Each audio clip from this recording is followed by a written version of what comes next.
Everyone welcome back to my channel পৌশালীর রান্নাঘর। আমি আজকে তোমাদের সাথে শেয়ার করব নতুন একটা রেসিপি। সেটা হলো কি জানো?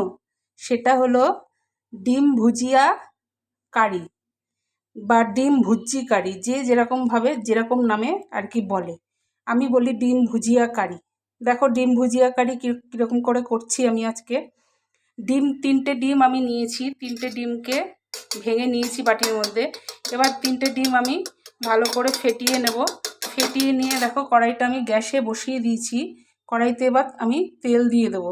তেল দিয়ে তারপরে ডিমের ভুজিয়াটা বানিয়ে নেব আগে, তারপরে আমি ফিরে আসছি পরবর্তী স্টেপে। দেখো ডিমটা আমার ফেটানো হয়ে গেছে ভালোভাবে। এই দেখো ডিমটা ভালো করে ফেটিয়ে নিয়েছি। এবার আমি কড়াইতে তেল দিয়ে দিয়েছি। তেলের মধ্যে সামান্য একটু নুন দিয়ে দেবো, দিয়ে এবার আমি ভুজিয়াটা করে নেব। ডিমটা আমি এবার কড়াইতে ছেড়ে দেবো। এটা সর্ষের তেলেও তোমরা করতে পারো, আমি সাদা তেলে করছি।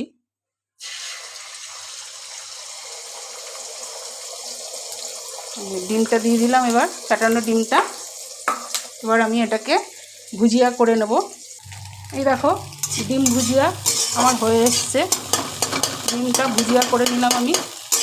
এরপরে আমি এটা নামিয়ে নেব, কড়াই থেকে নামিয়ে পরবর্তী স্টেপে ফিরে আসছি। এবার দেখো আমার ভুজিয়াটা হয়ে গেছে করা। এবার আমি কিছু মশলা চপ করে নেব। দেখো পেঁয়াজ কুচিয়ে রেখেছি, আদা রসুন সব, আদা কুচিয়ে রেখেছি, রসুনটাও নিয়ে নিয়েছি, রসুনটা গোটাই রেখেছি, ওটা আর কুচাইনি। এবার আমি চপারে চপ করে নেব। এগুলো পুরো পেস্ট করতে হবে না, একটু চপ করে নিচ্ছি আমি। পেঁয়াজ আদা রসুন সব চপ করে নিচ্ছি।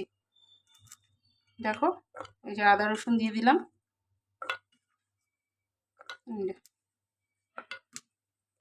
আদা রসুন। আমি রসুনটা একটু বেশিই দিয়েছি।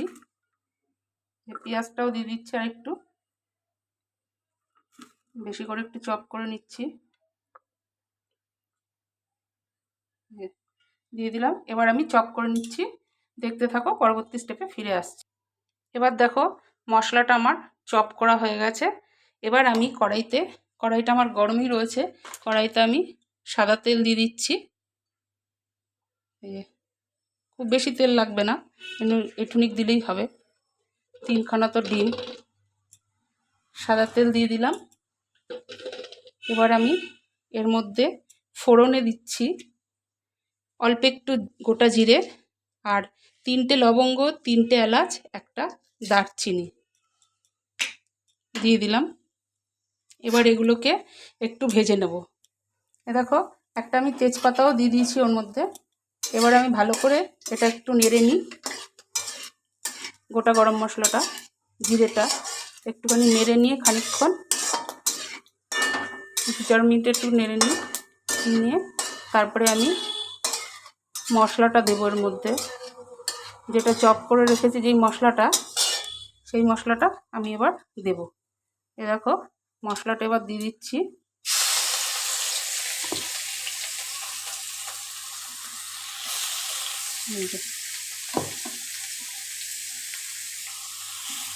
দিয়ে দিলাম।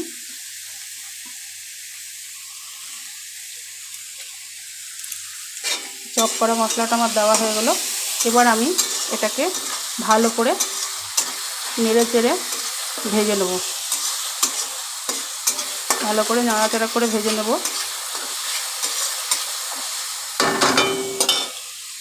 তারপরে আমি এর মধ্যে দিয়ে দেবো, আমি একটা টমেটো কুচিয়ে রেখেছি, টমেটোটাকেও আমি এর মধ্যে দিয়ে দিচ্ছি।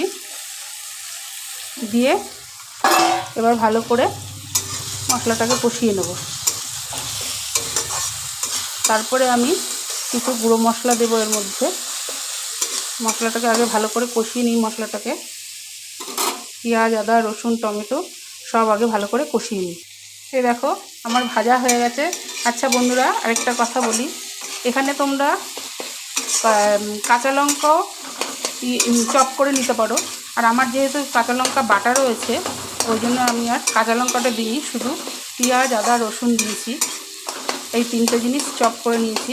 দেখো মশলাটা আমার অনেকটা হয়ে এসছে, টমেটোগুলো নরম হয়ে গেছে। এবার আমি দেব নুন, দেখো নুন দিলাম, এবার দেবো হলুদ,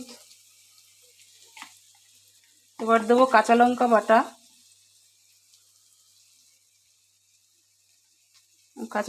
দিলাম। এবার দেবো জিরে গুঁড়ো, অল্প জিরে গুঁড়ো দিয়ে দিলাম।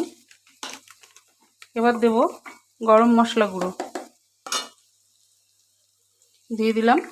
এবার আমি ভালো করে মশলাটাকে কষিয়ে নেব। এই যে মশলাটাকে ভালো করে এবার আমি কষিয়ে নেব। পরে আমি চিনিটা দেবো, এখন দেবো না। ভালো করে কষিয়ে নিয়ে তারপরে আমি জল ঢেলে দেবো। একটু গ্যাসটাকে আমি বাড়িয়ে দিচ্ছি, এবার ভালো করে কষিয়ে নিই। আচ্ছা, এবার আমি একটু টমেটো সস দিয়ে দিচ্ছি। টমেটো দিয়েছি, তাও আমি একটু টমেটো সস দিয়ে দিলাম, তাহলে কালারটা একটু ভালো আসবে। দিয়ে দিলাম টমেটো সস। এবার আরেকটুখানি নাড়াচাড়া করে নিই মশলাটা। তারপরে আমি এর মধ্যে দেব জল গরম করে রেখেছি, সেটা আমি দিয়ে দেবো এর মধ্যে। এর একটু মাখামাখাই হবে। এবার যে যেরকম খায়, কেউ একটু ঝোল ঝোলও খেতে পারে, কেউ মাখা মাখা খায়। খাওয়াটা যার যার নিজের ওপর। রান্নাটাও এক একজন এক এক ধরনের করে, সবাই রান্না তো এক ধরনের হবে না। যে দেখো মশলাটা আমার প্রায় হয়ে এসছে, গা দিয়ে আমার তেল ছেড়ে দিয়েছে। দেখেছো মশলার গা দিয়ে তেল ছেড়ে এসছে। এবার আমি গরম জলটা দিয়ে দিচ্ছি। দেখো বন্ধুরা, জল গরমটা দিয়ে দিয়েছি আমি। এবার একটুখানি ঢাকা দিয়ে ফুটতে দিই, তারপরে আমি ভুজিয়াগুলো দিয়ে দেবো। এবার দেখো আমার ঝোলটা ফুটে উঠেছে। এবার আমি ডিম ভুজিয়াগুলো দিয়ে দিচ্ছি এর মধ্যে।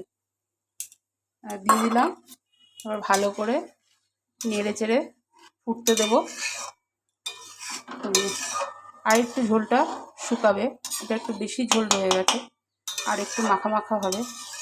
কারি তো একটুখানি মাখা মাখা না করলে ভাল লাগবে না খেতে। এবার আমি একটুখানি চিনি দিয়ে দিচ্ছি, অল্প একটু চিনি দিয়ে দিলাম। এবার ভালো করে ঝোলটা ফুটুক, তারপরে ফিরে আসছি পরবর্তী স্টেপে। যারা যারা ভিডিওটা আমার দেখছো তারা তারা লাইক কমেন্ট শেয়ার করে দিও, আর চ্যানেলটিকে অবশ্যই অবশ্যই সাবস্ক্রাইব করে দিও, বেল আইকনটিকে প্রেস করে দিও। তাহলে খুব শিগগিরই তোমাদের কাছে আমার নতুনত্ব সব ভিডিও পৌঁছে যাবে। এই দেখো ঝোলটা ফুটে উঠেছে, আর একটু ফুটবে, আর একটু কাই কাই হবে, তারপরে আমি গ্যাসটাকে অফ করে দেবো। ফুটুক ঝোলটা। আর নতুন বন্ধুদের অনুরোধ রইল লাইক কমেন্ট শেয়ার আর সাবস্ক্রাইব করার জন্যে। আর সবাই আমার পাশে থেকো, সাথে থেকো, এইভাবে আমাকে ভালোবাসা দিয়ে দিয়ে যেও। আমার ভিডিও রোজ রোজ দেখো তোমরা, আর নানা রকম কমেন্ট করো, ভালো কমেন্টও করো, যদি খারাপ হয় তাও সেটাও কমেন্ট করে জানিও। কেন রান্না তো এক একজন এক এক ধরনের করে। এখন আমি কীরকম করতে পারছি তোমরা সেটা ভালো বললে বুঝতে পারবো, ভালো হলে বুঝতে পারবো যে আমারটা ভালো হচ্ছে, তোমরা যদি ভালো বলো। আর যদি ভালো না বলো তাহলে বুঝবো যে কোথাও কিছু খামতি আছে, সেটা তাহলে ঠিক করে আমি আবার করবোখানি। তোমরা আমার রান্নাগুলো দেখো, দেখে আমাকে কমেন্ট করো যে কেমন হচ্ছে রান্নাগুলো।